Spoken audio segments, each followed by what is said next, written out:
Море само по себе тайна. Оно пространство, где соприкасаются между собой мир живущих и мир мертвых. Кодзи Судзуки.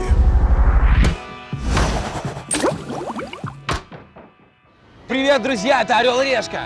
И мы начинаем наш божественный уикенд.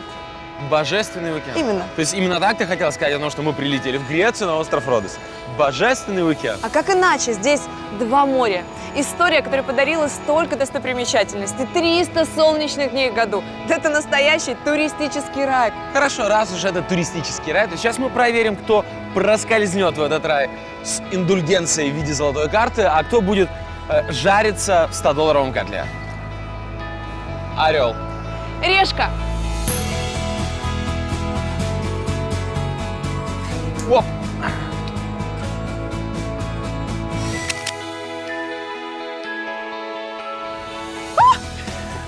Ловко завернул, так же, как и с индульгенцией, в принципе. Ну, что сказать, Николай, веди себя хорошо, чтобы попасть в рай. Я просто готовился совершенно к другому сценарию, поэтому я не знаю, что говорить, что делать. Мне нужно время для того, чтобы прийти в себя. Приду в себя. Родос – это когда сразу два моря. Родос – это когда солнце круглый год. Родос – это когда ослепительно красиво и когда нереально вкусно. Всегда и без исключений.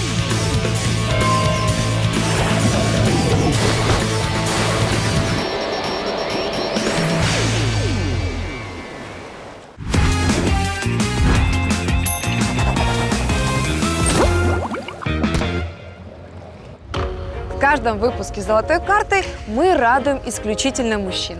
Берем машины представительского класса, спорткары и, конечно же, внедорожники. В этот раз будет настоящая женская машинка, маленькая, элегантная и, что важно, красненькая. Volkswagen Жук – легенда немецкого автопрома. Надежная, компактная и мега долговечная. А еще это самый массовый автомобиль в истории, который выпускают вот уже 80 лет. Но все-таки самое крутое, что есть в этой малышке, это… Та-да! Малышка превращается в кабриолет. Чего еще желать для идеального уикенда на побережье?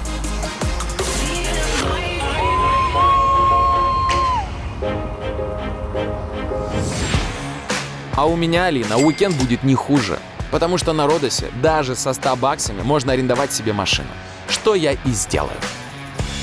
Обойдется это счастье в 30 евро. Но самое крутое, мне не придется платить залог. Еще и можно рассчитаться наличными. Полчаса, и моя машинка подана прямо к аэропорту. Подписываешь пару документов, рассчитываешься, и все, ключи твои. Thank you very much, too. Have a nice life. Я даже начинаю забывать, что у меня 100 баксов. Моя машинка, конечно, не такая легендарная, как у Алины, но у Toyota Aygo есть куча других преимуществ. Она компактная, экономная и тоже красная. Идеально для бюджетного уикенда на побережье.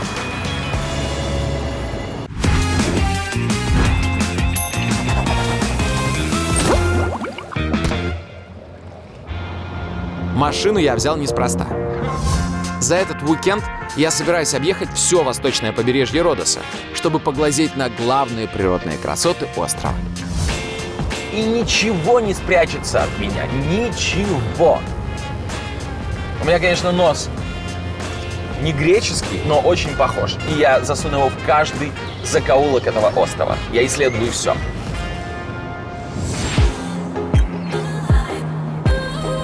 Ну а я со своей безлимитной карточкой покажу вам, где на Родосе можно с шиком транжирить деньги.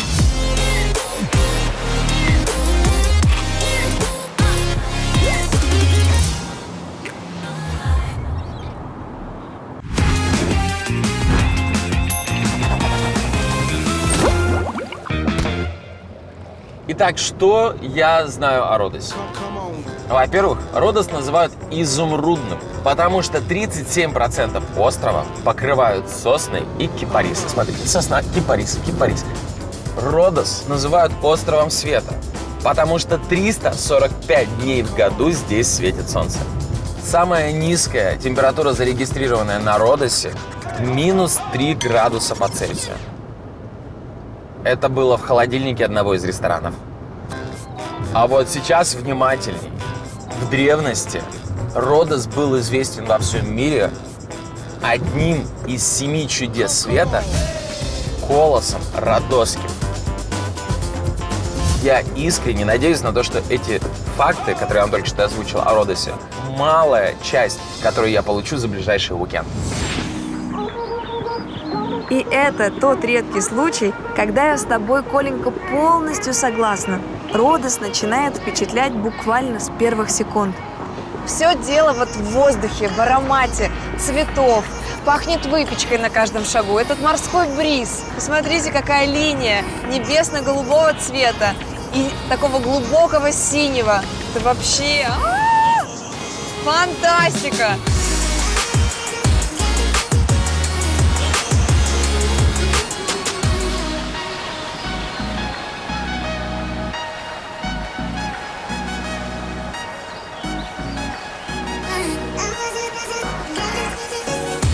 Столица Родоса – город с одноименным названием.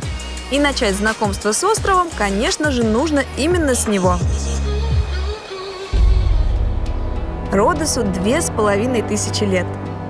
В свое время им правили средневековые рыцари, которые построили здесь 4-километровую крепость. Кстати, самую неприступную твердыню христианского мира. Затем Родос достался османам, которые оставили на острове шпили мечетей. Все это создает какой-то удивительный микс Греции, Турции и средневековой Европы. Поэтому гулять по его улицам словно путешествовать во времени. Вот брусчатка XIV века, выложенная вручную из морских камней. Вот дворец магистров, самая неприступная христианская крепость в XV веке.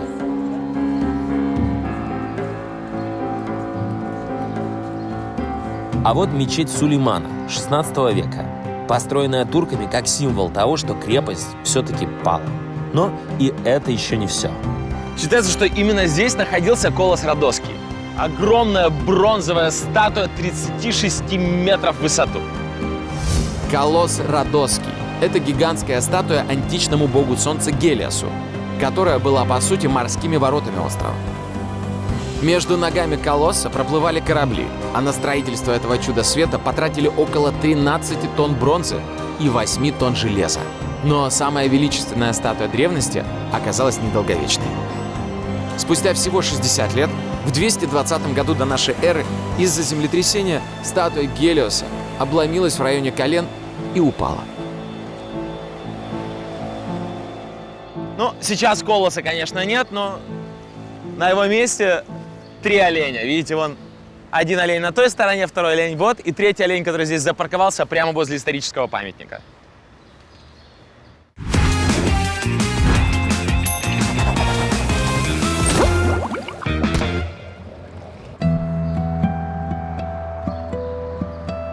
А пока Коля разбирается с оленями, я добралась к еще одному интересному месту на Родосе. Я приехала в город Линдос. Город древний, дороги в нем узкие, поэтому дальше на машине не проехать. Линдос – это, по сути, город-крепость. Поэтому улочки здесь узенькие и запутанные, чтобы вражеским войскам в случае нападения было неудобно пробираться к центру города. А вот и мой транспорт дальше. Hello. Hi. Так, ногу перекидываем красиво. Оп. Yes.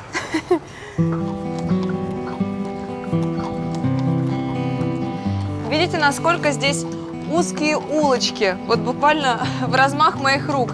И, конечно, машина здесь проехать не может, и поэтому спасают вот такие вот друзья. Но я приехала сюда не на ослике кататься. Прямо посреди древнего города находится один из лучших отелей острова.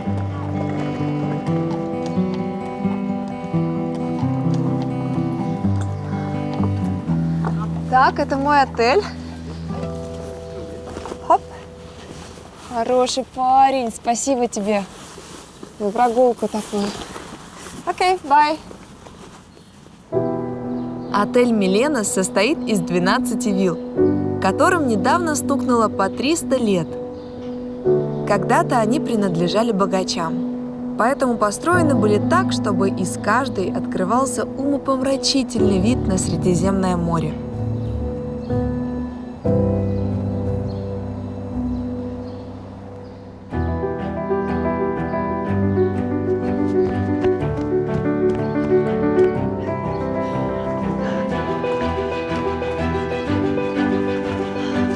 А это моя вилла.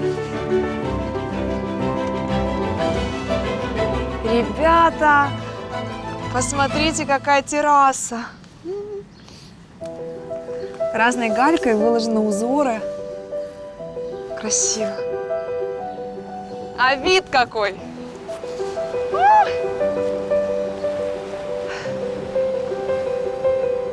Сердечко дзынь, как я люблю. Что же внутри?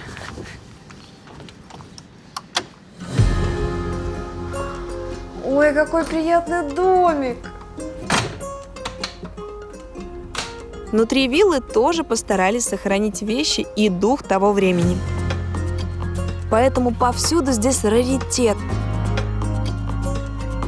антиквариат и вообще эксклюзив. Такой уютный.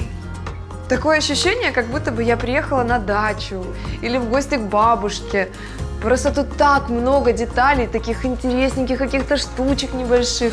Резная мебель ручной работы, ставни на окнах, цветные подушечки и куча другого приятного декора.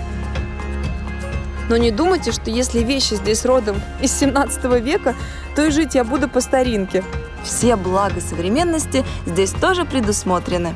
Ой, как мне нравится, что все спрятано. Просто тут такой аутентичный стиль.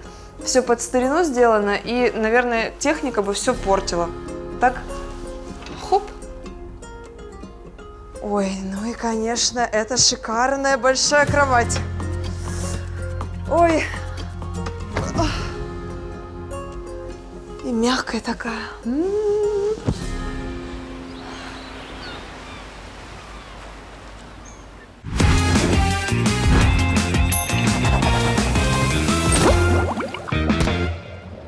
Ну что ж, официальная часть знакомства с островом Родос закончена. Самое время разобраться, как здесь обстоят дела с пляжами. Поэтому я приехал провести инспекцию самого популярного пляжа на острове – Фалеракия.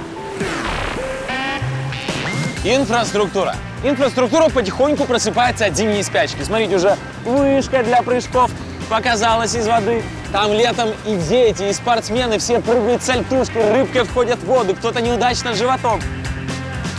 Песок. Ну, как такового песка здесь нет, здесь каменистый пляж, камни маленькие, плоские, поэтому лежать на них удобно, не больно. Вода. Я пробовать воду не буду, но я гарантирую, к вашему приезду она будет теплее. Плотность отдыхающих. Родос очень популярное место, поэтому если вы приедете в сезон, а не так, как я, то здесь будет плотно. Скажу так, о блюде пока судить сложно, но ингредиенты очень хорошие. Поэтому в этот раз 4. Для меня самое крутое в морском сезоне – это дайвинг. Это невероятные эмоции, которые хочется сохранить. Поэтому я решил все снимать на видео и заказал себе камеру. Выбрал на e-каталоге эту модель. Можно спокойно снимать под водой даже без специального бокса. И очень удобно, что все магазины перед глазами. Сразу видно самую выгодную цену.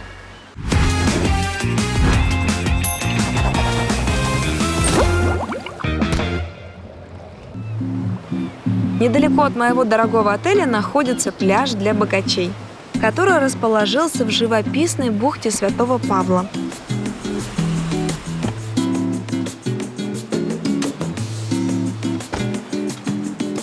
Ну что, проведем инспекцию лучшего пляжа на острове Родос.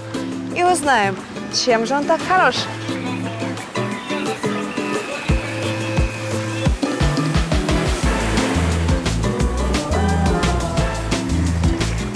Плотность населения. В самом начале сезона у вас будет возможность выбрать себе шезлонг у воды, на солнышке, в тенечке. А вот в самый разгар, когда приедет много туристов, такой возможности не будет. Инфраструктура. Мягкие матрацы на лежаках, аутентичные соломенные зонтики, туалеты, раздевалки, кафе. В общем, все, чтобы вы остались на целый день. Контингент. Говорят, здесь очень любит отдыхать Абрамович. А прошлым летом видели Селену Гомес. Ну а сейчас здесь нежится Алина Островская.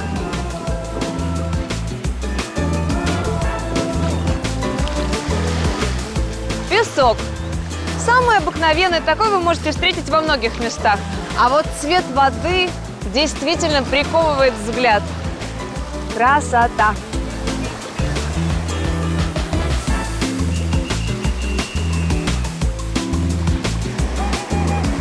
Единственное, что не готово к приезду туристов, это море. Нет, оно безумно красивое, но еще немножечко холодное. И хоть приехала я сюда не летом, в этом есть свой плюс. Получается, этот пляж мой.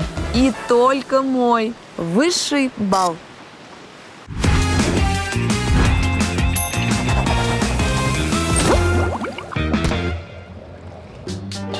Какие требования к обеду у бюджетного туриста? Первое – недорого. Второе – сытно. И третье – что-то традиционное. Мне кажется, здесь 3 из 3. I'm very, very cool. You have fasolada? Of course we have. You can have a seat and I will give you. Я заказал себе традиционную фасоладу.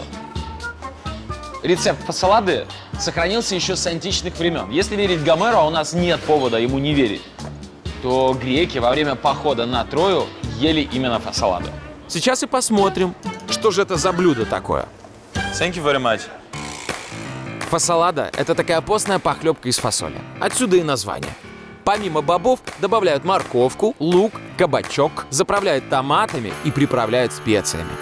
В итоге получается густой овощной суп. Интересно, что бы такое сказать про обычную фасоль? Реально, это обычная вареная фасоль с овощами. И по большому счету добавить в этом блюде больше нечего. Фасоль, она и в Греции фасоль. Просто фасолада, она звучит более поэтично. Потому что если бы Гомер писал «Во время похода на Трою греки ели вареную фасоль с овощами», оно бы выбивалось из размера греческой поэзии. Поэтому он писал «фасолада». Во время похода на Трою греки ели фасоладу. Тух. Все попадает в размерчик четко, точно, ровненько, мелодично.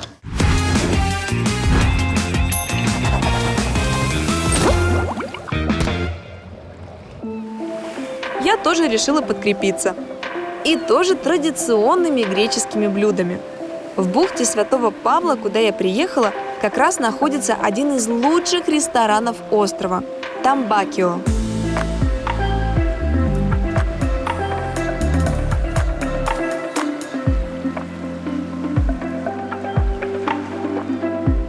Мне подали набор из 3 блюд. Творожный стейк с ягодами, морские гребешки на гриле и салат. Thank you.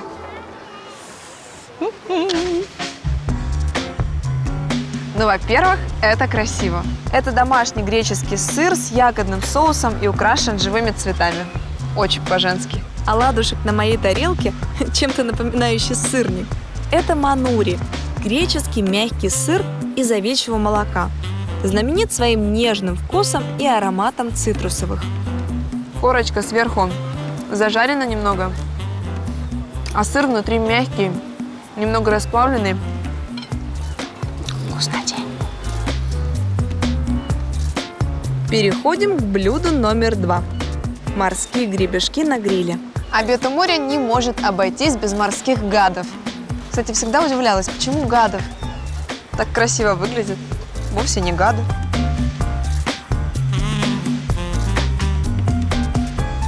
Прям целый букет. На вилке держу.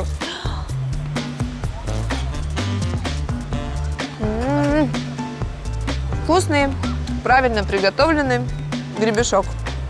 Потому что мягкий, сочный, сладенький. Солененькие водоросли. Прям, ой, ну, 5 звезд. Шик, лоск. Ну и, наконец, салат. Прекрасно. На моей тарелке оказалось все, что я люблю. И лосось, и авокадо, и сырок, и клубничка. Попробуем сразу все ингредиенты салата. Хоп-хоп. На вкус так же хорошо, как и на вид. Мне кажется, фишка этого ресторана – сочетание соленого со сладким. Вот снова тут соленая рыбка, ну и сладкая клубника. Очень необычно и вкусно.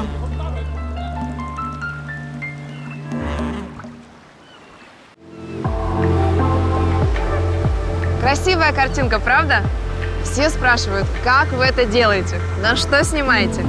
Я все для вас узнала. Так, заходим на Е-каталог. Выбираем нужную модель и вуаля! Куча магазинов, в которых вы можете найти такой же коптер, как и у наших операторов. И? Красавчик! Ты тоже, Тём.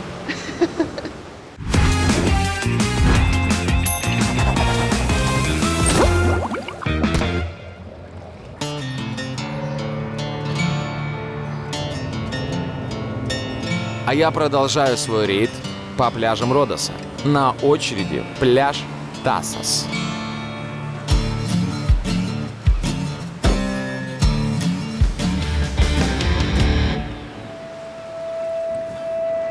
Это каменистый пляж, который по сути представляет из себя фрагменты скал, на которых рассыпались шезлонги. С этим местом связана одна легенда. Однажды сын бога Посейдона, Тассос, безмятежно плескался в морских волнах. Как вдруг на него напал каменный титан. Тассос победил обидчика, а из его каменного тела сотворил этот дивный пляж. Правда это или очередная греческая выдумка, неизвестно. Как бы там ни было, выглядит пляж Тассос фантастически. Здесь слишком красиво для того, чтобы находиться долго, потому что я чувствую, еще пару минут, и я отсюда никогда не уеду. Поэтому все, уйдите, сирены, мне надо ехать дальше.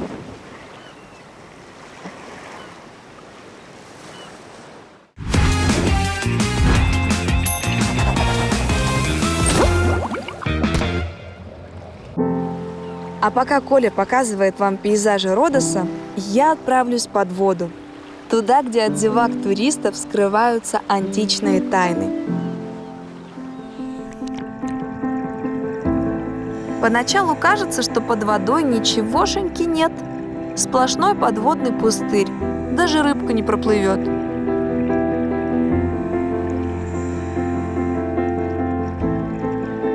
Но проплыв дальше, натыкаешься на развалины древнего храма.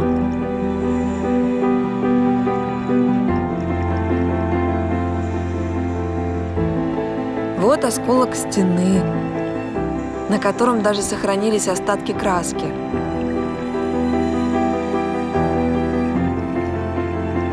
А там виднеется часть массивных ступеней. Даже свет туда пробивается так, словно ты попал в центр большого зала с колоннами.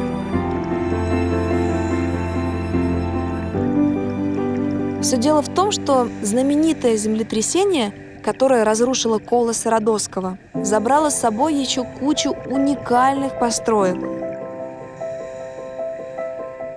Поговаривают, что это руины первого храма богини мудрости Афине. Именно храм Афины считался одним из самых больших и прекрасных на острове. Жаль, что сейчас от него остались лишь пару красивых историй и груда камней под водой.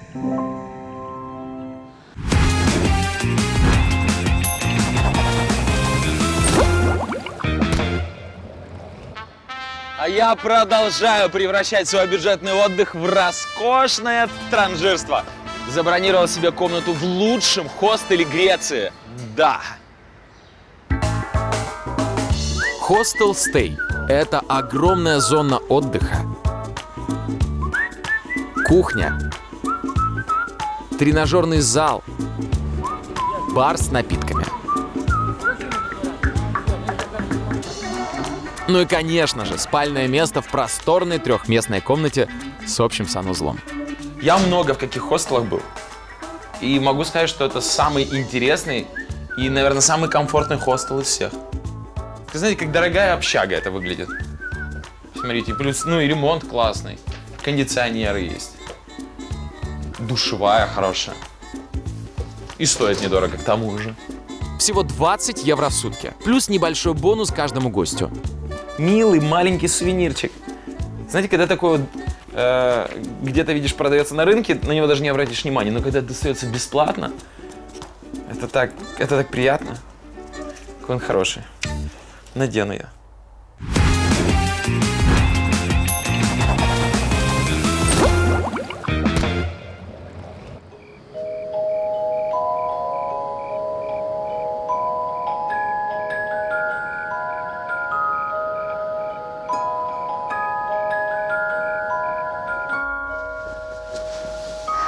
Спокойной ночи. Или, как говорят в Греции, калинихта.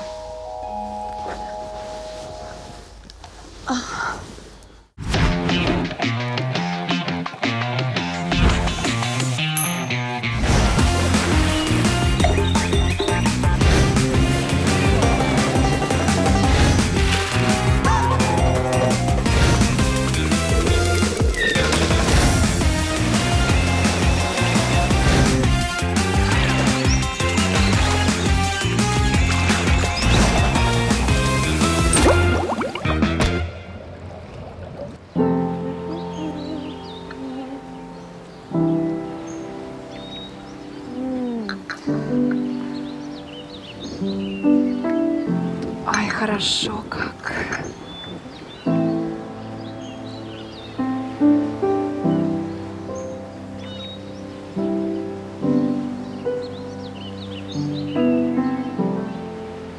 Доброе утро, Родос!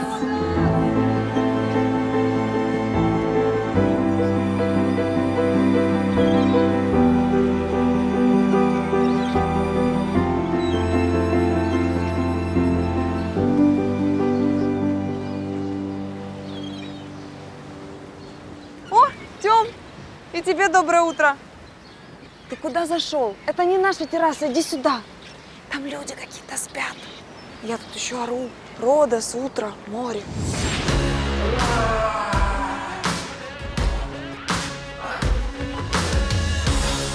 Все, я в душке догоняю. Делай мне кофе.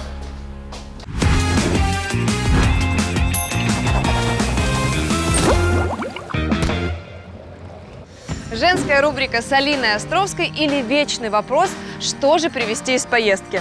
А вот и ответ – спонж, губка или по-народному мочалка. Это не только классный сувенир с Родоса, но и местная достопримечательность. Оказалось, что губка – это морское животное. Ведет прикрепленный образ жизни. Питается планктоном и органическими частицами, пропуская через себя воду. И именно их люди используют в качестве мочалок. Эти губки добыты из разной глубины. Вот это вот глубоко, а это почти на поверхности. И вот та, которая добывается глубже, она и потом используется около 10 лет. Один раз мочалочку купил, 10 лет, и еще передал ее по наследству. А вот это хватает на 3 года. Но есть одно маленькое но. Просто купить на рынке, в сувенирной лавке, с золотой картой. Нет. Мне достанут мою губку со дна морского. Поэтому я арендовала яхту. И отправилась на соседний с Родосом остров Халки.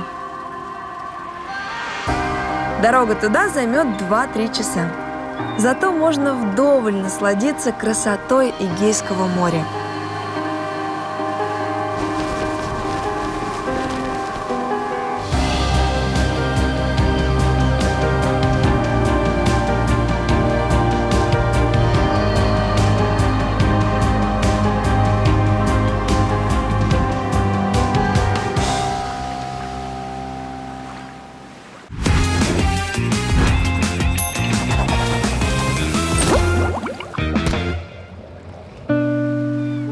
На второй день я решил продолжить знакомство с красотами Родоса.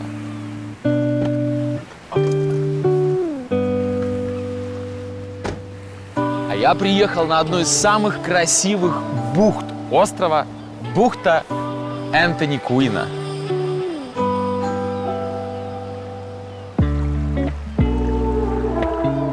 Туристы любят это место за то, что здесь нет больших волн. А значит, можно комфортно отдыхать вместе с детьми и загорать на солнышке. И главное, здесь очень чистая, прозрачная вода. Говорят, еще месяц, и в этой бухте будет не протолкнуться. А сейчас наслаждайся видом и загорай не хочу.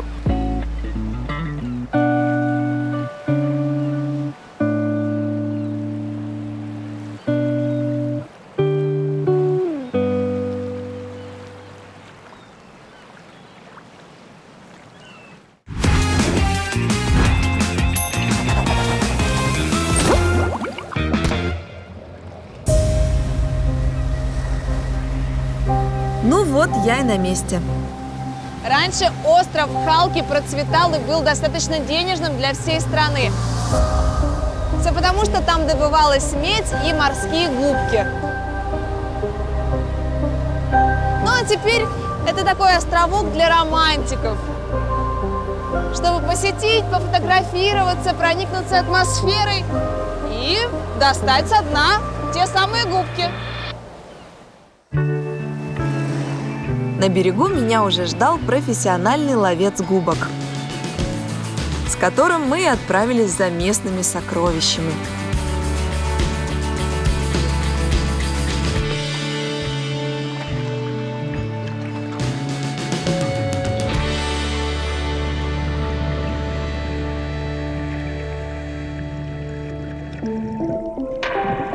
Испокон веков губки добывались без спецснаряжения, ныряя за ними так глубоко, насколько позволял запас воздуха в легких. Понятное дело, что добывать таким образом много губок за один раз не получалось. С изобретением акваланга, казалось бы, эту проблему удалось решить. Но из-за алчного желания достать как можно больше губок, ныряльщики погружались на глубину по несколько раз подряд. Из-за этого у ловцов губок начиналась декомпрессионная болезнь, что привело к гибели больше 10 тысяч местных дайверов.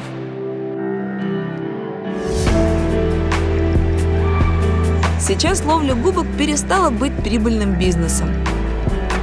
Им на смену пришли искусственные мочалки, а губки добывают только в качестве сувениров.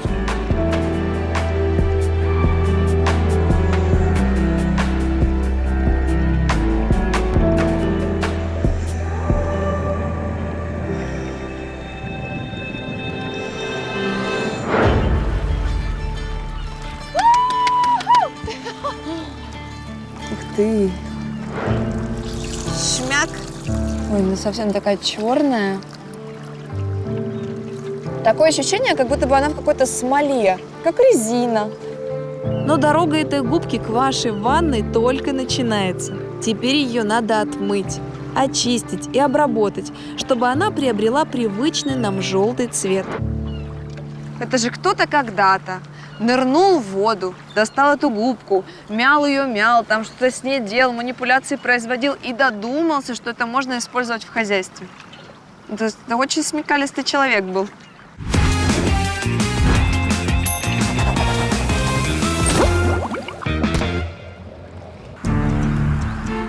А я приехал к очередной достопримечательности острова. Тоннель желаний. Об этом тоннеле существует легенда, что если пройти его от начала до конца, а там 186 метров, то вы станете здоровыми и счастливыми на всю оставшуюся жизнь. Правда, вода в тоннеле холодная, поэтому недельку придется все-таки поболеть, потому что нужно проходить босиком. А потом счастливая и здоровая жизнь.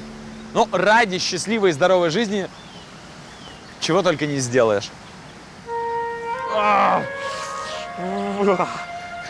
Тоннель-то может быть и желание, но вот температура воды отбивает любое желание.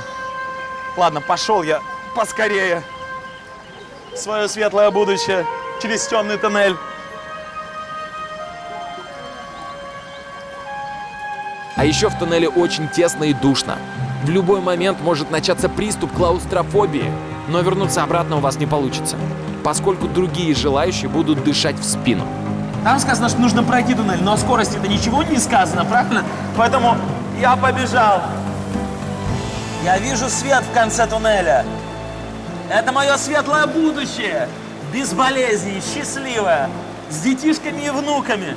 С дачей роскошной где-то на берегу Средиземного моря. Я вижу, и вода перестает жалить мне стопы. Но оказалось, что этот туннель – дело рук итальянских фашистов, которые построили его во время Второй мировой, чтобы снабжать своих солдат питьевой водой. А легенду о счастье и благополучии придумали греки уже в наше время, чтобы Родос ассоциировался у туристов только с хорошим. Оп, я уже чувствую, что выхожу из тоннеля другим человеком. Здоровым и счастливым. Я это чувствую. Ног своих я не чувствую, а вот здоровье и счастье чувствую.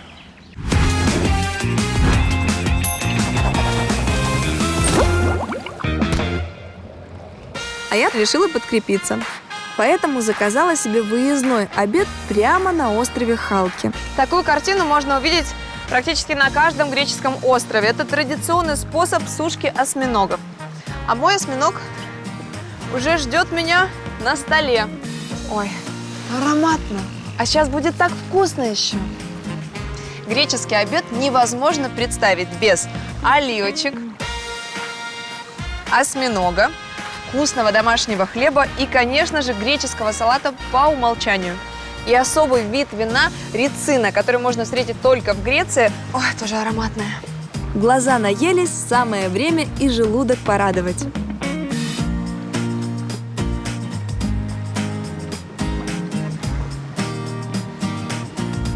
Осьминог – любимое блюдо греческих красавиц, потому что его можно назвать эликсиром молодости. Все благодаря антиоксидантам, которые уничтожают свободные радикалы и притупляют старение, то есть омолаживают организм.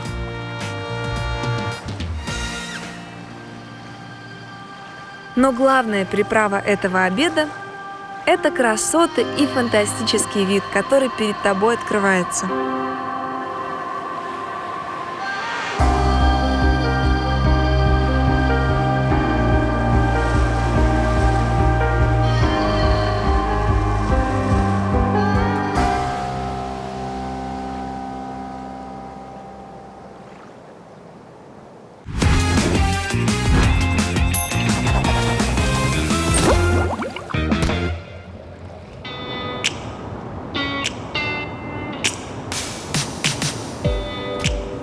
Ну и куда же он так спешил? Возникнут вопросы у инспекторов ГАИ, которые увидят фотографии с камер ограничения скорости. А я скажу, куда он так спешил. Он спешил увидеть поцелуй. Настоящий поцелуй. Вот эталон всех поцелуев. Пришло время самой необычной достопримечательности Родоса. И это действительно вишенка на торте красот острова. Называется она «Поцелуй двух морей». Побежали скорее смотреть на поцелуй. В самой южной части острова находится мыс Просонисия. И только тут можно повстречать уникальное природное явление. Здесь два моря, Эгейское и Средиземное, сошлись в одном месте. Казалось бы, два моря, вода и вода. Но как они отличаются друг от друга? На Эгейском бушует бесконечный ветер, гоняющий туда-сюда волны, а на Средиземном тишь да гладь. Но самое удивительное даже не это, а цвет воды. Два потрясающих оттенка голубого, абсолютно не похожих друг на друга.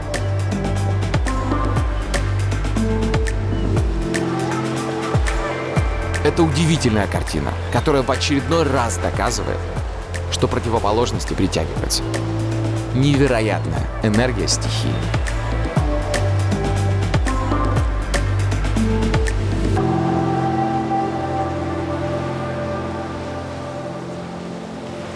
Слушайте, это уникальное место. Посмотрите, видно четко, где Эгейское море, а где Средиземное. Потому что вода не перемешивается. Во-первых, разная температура. Во-вторых, разная плотность. Ну и в-третьих, если бы оно перемешивалось, не было бы такого уникального места. Это все-таки уникальное место.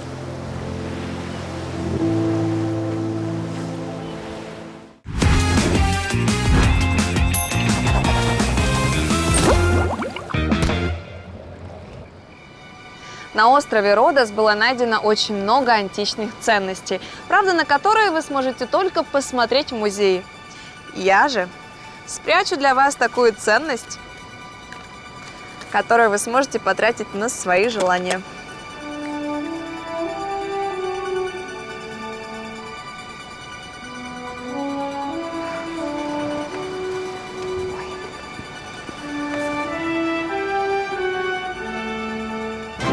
Чтобы отыскать наш 100-долларовый бревет на Родосе, отправляйтесь к местной крепости. Ориентируйтесь на крепостную башню под названием Налак Тавер. Рядом с ней в куче камней и спрятана заветная бутылка.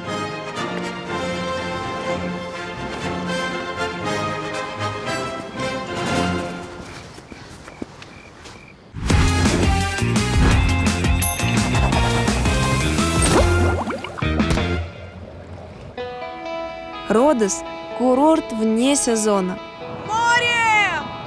Я даже начинаю забывать, что у меня 100 баксов. потому что вас всегда здесь будут ждать изысканный вкус местных блюд и ослепительная красота природы.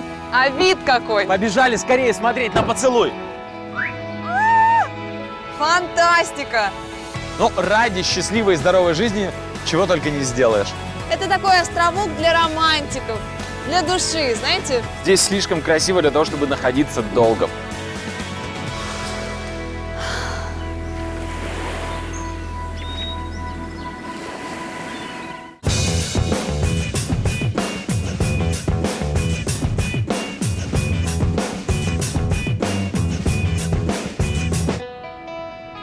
Ну где же Николай?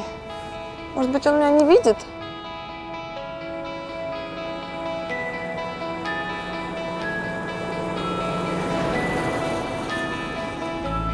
Два гамбургера и колу маленькую, пожалуйста. Вот это номер! Коль, ты Да. потратил все деньги на машину? Алина, почему сразу все деньги на машину? Я, между прочим, очень грамотно распределил бюджет. Часть денег я потратил на автомобиль. Часть денег я потратил на питание, которое у меня было очень сытным и регулярным. Ну и часть денег, конечно, я потратил на хостел. Это был лучший хостел в Греции. Еще у меня там что-то осталось, я вложился в пару, дел, и сейчас жду дивиденды. А ты представляешь, что тогда было у меня с золотой картой? Меня кружил весь остров Родос. И яхта была, и вкусно, и красиво. Мужчины совершали для меня подвиги. Ну, я правда не знаю, это из-за того, что я красивая или потому что золотая карта? Алинка, это потому что у тебя золотая карта.